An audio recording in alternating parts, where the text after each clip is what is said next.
Welcome, everyone, to our deep dive into World War One. Wow, the Great War, as it was called at the time.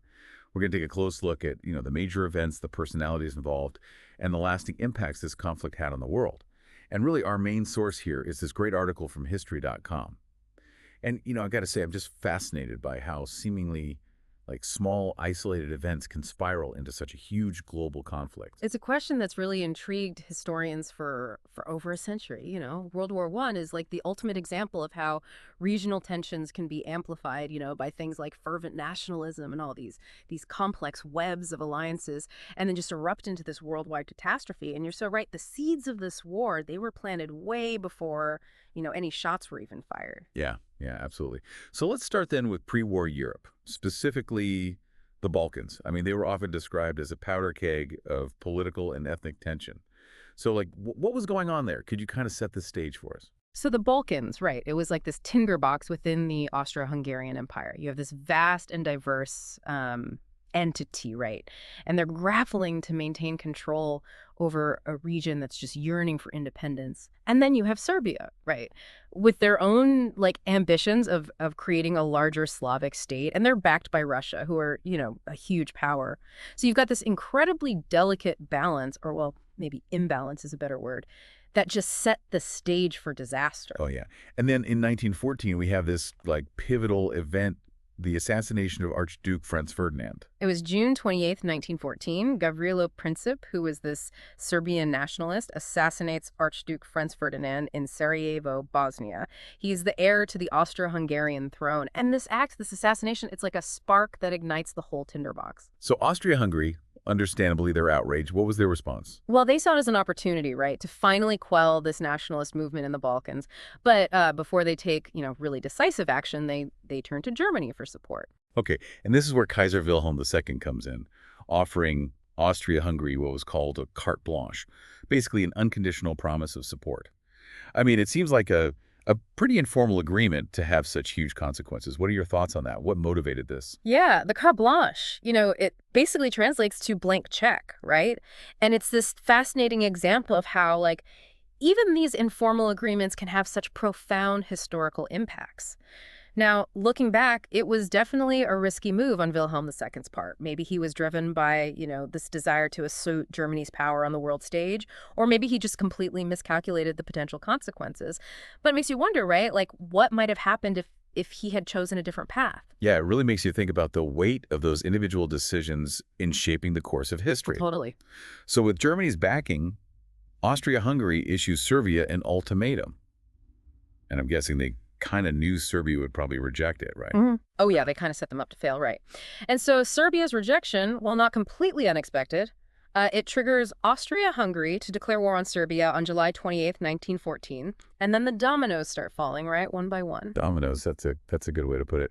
So what happened next? So Russia, they're honoring their alliance with Serbia, so they mobilize to defend them. Germany, they're bound by their agreement, their blank check. They declare war on Russia. Then, because of their alliance with Russia, France gets pulled in against Germany. And Great Britain, they're worried about this idea of a German-dominated Europe, so they join the side of France and Russia. And suddenly, this regional dispute explodes into a full-blown world war. Wow. And I understand Germany had a plan to try secure a quick victory, like a knockout punch, the Schlieffen Plan. Oh, yeah, the Schlieffen Plan, named after its creator. It was an audacious plan. The idea was to knock out France fast before Russia could fully mobilize all their forces and then turn their attention to the east. Sounds simple enough. What could go wrong? Well, the plan involved violating Belgian neutrality, marching right through Belgium to attack France. Oh, I see. That's going to cause some issues. Yeah, that was the gamble, and it kind of backfired. The Belgians, they put up a much stronger resistance than anyone anticipated, which delayed the German advance. And then there's this pivotal moment, the First Battle of the Marne in September 1914. Against all odds, French and British forces managed to halt the German advance. They stopped them just miles from Paris. The Schlieffen Plan crumbles. Germany's hopes for a quick victory are shattered, and both sides realize that this is going to be a long, drawn-out conflict. So what do? They dig in. Trenches. Trench warfare. Synonymous with World War I. But what did that actually mean for the soldiers? Paint us a picture of what it was like to be in the trenches. Okay, so imagine this. A nightmarish landscape. Trenches everywhere, mud so deep it can swallow a man whole, barbed wire entanglements, and the constant deafening roar of artillery fire. Millions of men trapped in these awful conditions, facing disease, rats, and the constant threat of death. It's hard to even imagine. Yeah. And then you have these battles. Verdun, the Somme, they became symbols of the brutality and futility of this kind of warfare. The casualties were just staggering. I mean, just absolutely staggering. It's mind-boggling. And what about the psychological toll? I mean, how do you even begin to process that kind of experience? Well, that's where literature and art offer these really valuable insights, works like All Quiet on the Western Front, poems like In Flanders Fields, they capture that deep disillusionment, the trauma, the profound sense of loss that defined an entire generation of men who fought in this war. Yeah, powerful stuff. Now, the Western Front was obviously a focal point, but the Eastern Front was also raging at the same time. What were some of the key developments there? Well, the Eastern Front was vast and just as brutal. Russia at first had some success against Germany and Austria-Hungary, but they were huge, but they didn't have the best equipment and their leadership was, well, questionable. As the war dragged on, Russia suffered crushing defeats, huge losses. And I know that the Eastern Front wasn't just about military clashes, right? Yeah. Like, there were internal factors within Russia that really impacted the war. Absolutely. The war just made all of Russia's existing social and economic problems much, much worse. Food shortages, rampant inflation, people were just fed up with the Tsar. It was a volatile situation.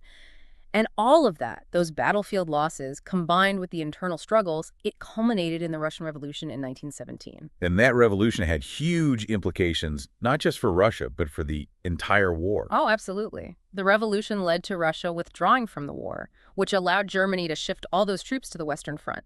It basically prolonged the conflict and made the fighting in the West that much more intense. It really highlights how interconnected this whole global war was.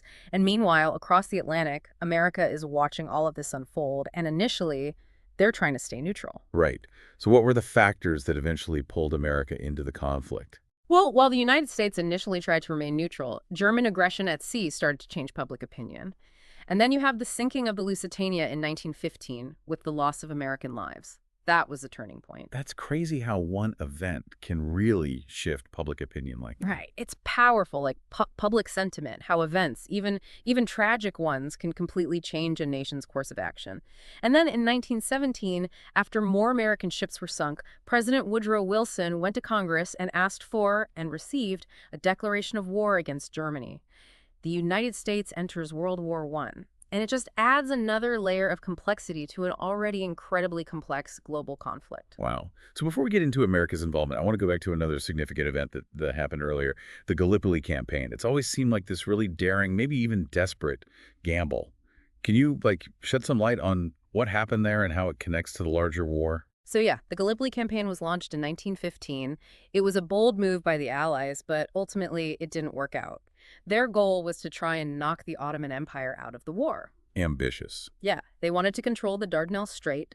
If they had that, they'd have a supply route to Russia, and they could potentially threaten Constantinople, the Ottoman capital. Right. It was a failure, but it shows just how big this war really was. It wasn't just in Europe.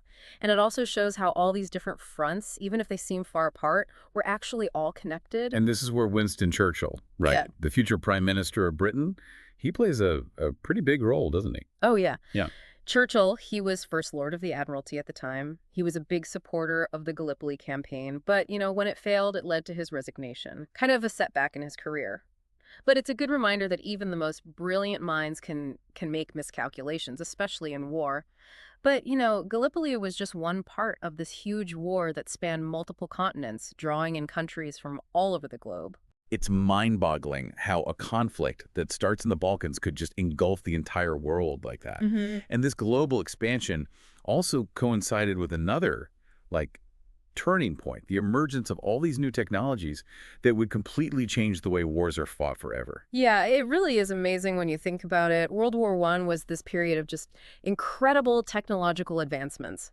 I mean, we're talking about things like machine guns, tanks, submarines, poison gas, and of course, the most dramatic of all, airplanes. Airplanes. Yeah. I mean, it's hard to even imagine war without them now, but at the start of World War I, they were this, pretty new invention. Exactly. At first, airplanes were mostly used for reconnaissance, like scouting out enemy positions. But as the war went on, their potential for actual combat became pretty obvious. We saw the rapid development of fighter planes, bomber aircraft. I mean, we even see the beginnings of aerial combat strategies like dogfighting. Pilots were engaging in dogfights, dropping bombs, strafing enemy positions. It was this whole new dimension of warfare.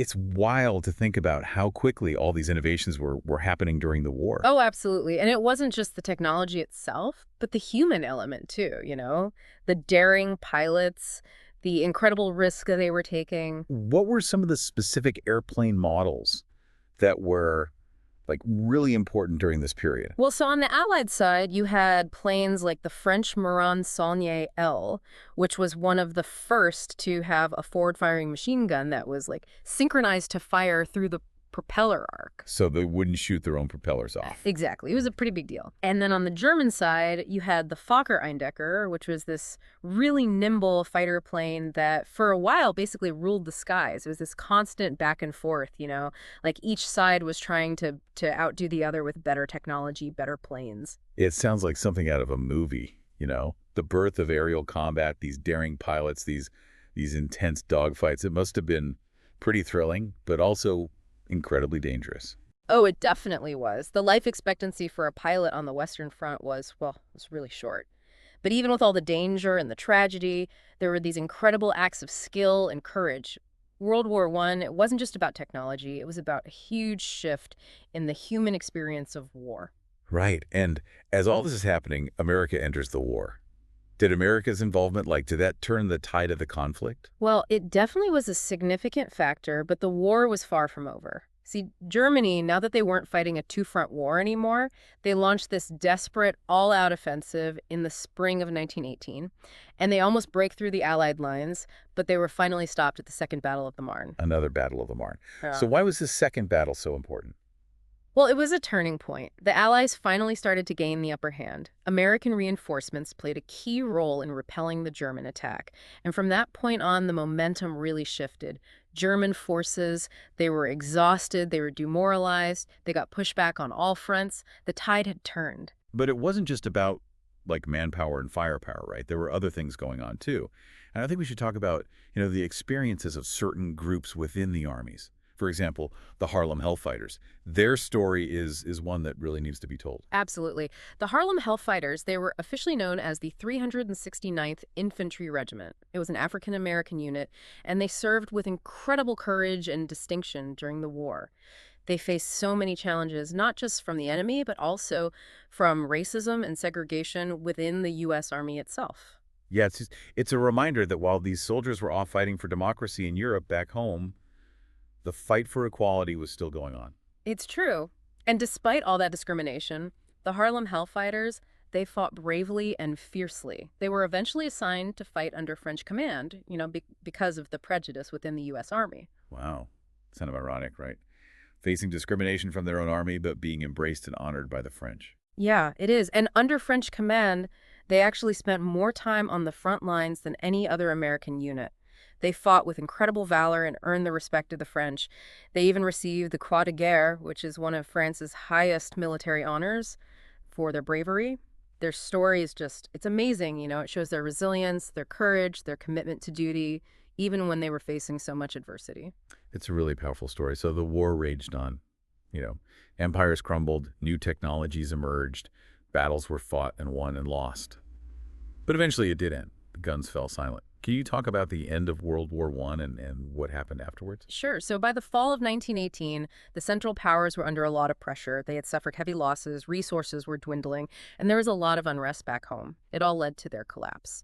The Ottoman Empire signed an armistice with the Allies in October, then Austria-Hungary in November, and finally, on November 11th, 1918, Germany signed the armistice that officially ended the fighting. Armistice Day.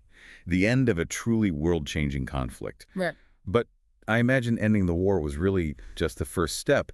I mean, how did the world even begin to rebuild and recover after such a devastating war? Well, the victorious Allies, they met in Paris in 1919 for what became known as the Paris Peace Conference. Their goal was to try and create a new world order, one that would prevent another war like this from ever happening again. The biggest outcome of this conference was the Treaty of Versailles, which was a very complex and controversial agreement that tried to redraw the map of Europe and address the issues that had led to the war in the first place. The Treaty of Versailles. It's a document that historians have been debating ever since, right?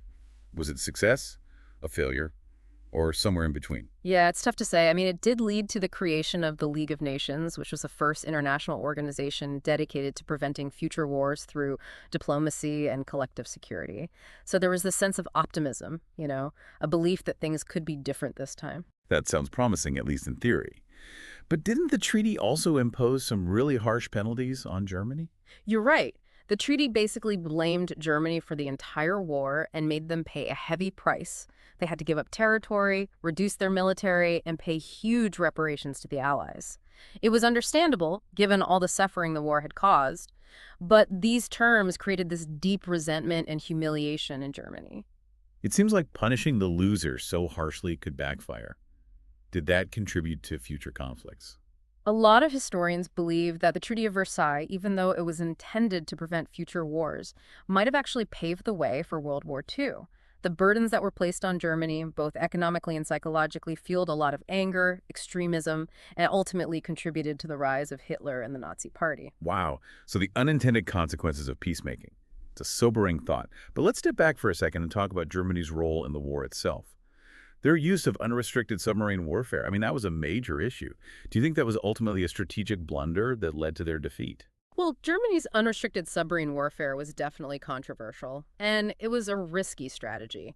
It alienated neutral countries, especially the United States, and definitely played a role in America's entry into the war. But Germany's defeat was really the result of a lot of different factors. Military losses, economic exhaustion, unrest at home, it all contributed. Right. And while all these battles were raging on the front lines, entire societies were being mobilized for war back home. What was life like on the home front during World War I? It was a different world. Millions of men were sent off to fight, and families and communities had to adjust to their absence. Women stepped into jobs that were traditionally held by men, working in factories, on farms, in offices. It was a time of social change, economic hardship, and constant worry. Rationing became commonplace, there were shortages of all kinds of things, and people lived with this constant fear of receiving a telegram informing them that a loved one had been killed in action. It's a side of war that we don't always think about, but it's so important for understanding the full impact of a conflict like this. And the human cost of World War I was just staggering. It really was. Over 9 million soldiers died, and millions more were wounded. Many of them carried those physical and psychological scars for the rest of their lives. And the war completely reshaped the political map of Europe. Empires collapsed, boundaries were redrawn, new nations emerged. And then there was the Spanish flu pandemic of 1918, which, if I remember correctly, killed even more people than the war itself. Yeah, the Spanish flu was a horrific global pandemic, and the war probably made it even worse. The movement of troops and refugees, the wartime shortages, weakened immune systems, it all created the perfect conditions for the virus to spread. It's estimated that somewhere between 20 and 50 million people died worldwide. It shows just how connected global health is, how devastating the consequences can be when you have these kinds of crises happening at the same time. It's almost impossible to comprehend that level of suffering from both the war and the pandemic. War, disease, political upheaval. It seems like the world was falling apart. It was a really dark time, but even amidst all the darkness, there were these glimmers of hope and progress. For instance, World War I really accelerated social change, especially for women. Their contributions to the war effort, both on the home front and in support roles, challenged traditional gender roles and helped to advance the cause of women's suffrage. So even in the middle of this global catastrophe, we see societal progress, adaptation, a push for change. And I imagine the war also had a big impact on technological development beyond just the airplanes we talked about earlier. Absolutely. World War I spurred all kinds of advancements in fields like medicine, communication, transportation. For example, blood transfusions. The need to treat wounded soldiers led to some really important improvements in blood transfusion techniques. Even new materials like stainless steel, which was initially developed for weapons and military equipment, ended up having all sorts of applications in civilian life. It's interesting how innovations that come out of conflict can end up having such a lasting impact on society. It really shows the power of human ingenuity, our ability to adapt and innovate even when we're facing these incredible challenges. And even though World War I was this huge tragedy, It also forced humanity to, like, confront old assumptions, challenge the way things were, and find new ways of thinking and doing. It makes you wonder, can we really learn from the past? Can we use those lessons to avoid making the same mistakes that led to these kinds of conflicts? That's the big question, isn't it? Can we break the cycle of violence and create a world where peace and cooperation are the norm? World War I is a reminder of how fragile peace is, how destructive aggression can be, and how important it is to work together. But, beyond all the geopolitical stuff, there's another aspect of World War I that I find really moving, and that's the role that animals played in the conflict. Oh, you're right. Millions of animals were involved in the war, serving alongside soldiers on all sides. It's a part of the story that we often forget. Horses, mules, dogs, even pigeons, they all played these vital roles. They carried supplies, delivered messages, detected explosives, and provided companionship to the soldiers in the trenches. Their contributions were so important. I've read about those messenger dogs, running through battlefields to deliver important messages, and carrier pigeons flying through enemy fire to relay information. It's amazing, the bravery and loyalty of these animals. It speaks to that special bond between humans and animals, a bond that can survive even the most horrible situations. But sadly, so many animals died during the war, often right alongside the soldiers they were serving. Their sacrifice shouldn't be forgotten. It's a good reminder that the cost of war goes way beyond just the human casualties. It affects the environment, economy, societies, even the animal kingdom. It's true. World War I was what we call a total war. It affected every part of life, human and animal. And the effects are still being felt today in ways both big and small. We've covered so much in this deep dive, from the assassination that started the war to the treaty that tried to end it, from the horrors of trench warfare to the rise of new technologies, from the collapse of empires to the incredible resilience of the human spirit. It's been a fascinating journey, but at times it's been pretty overwhelming. But there's one more piece of this puzzle that we haven't talked about yet, a group whose contributions were really significant but often overlooked. You're talking about the African American soldiers who served in World War I, right? Exactly. Let's talk about their experiences, their struggles, and their triumphs, both in battle and in the face of racial prejudice. You're right. The experiences of those African American soldiers, they're a crucial part of the World War I story. I mean, over 350,000 African Americans served, many of them really hoping that their service would, lead to more equality back home in the U.S. It's a really complex and kind of heartbreaking chapter, isn't it? Fighting for democracy overseas, but facing discrimination in the very army they're serving in. It was. Segregation was just so deeply ingrained in the U.S. military back then. Many black soldiers were assigned to, labor battalions doing really essential work, but not combat roles. What kinds of tasks? Oh, things like digging trenches, unloading supplies, building infrastructure. Yeah. All of that was vital, to the war effort, but it kept black soldiers out of combat. It's just so contradictory. Serving their country, risking their lives, but still treated like second-class citizens. It was a terrible reality. But there were two black combat divisions formed, the 92nd and the 93rd. And within the 93rd, there was this unit that became legendary, the Harlem Hellfighters. Yeah, the Harlem Hellfighters, their story is just incredible. Their courage and resilience. I know they ended up fighting with the French. How did that come about? Well, because of the prejudice within the U.S. Army, the 369th Regiment, the Harlem Hellfighters, they were assigned to fight under French command. And they fought really well, spending more time on the front lines than any other American unit. It's almost unbelievable.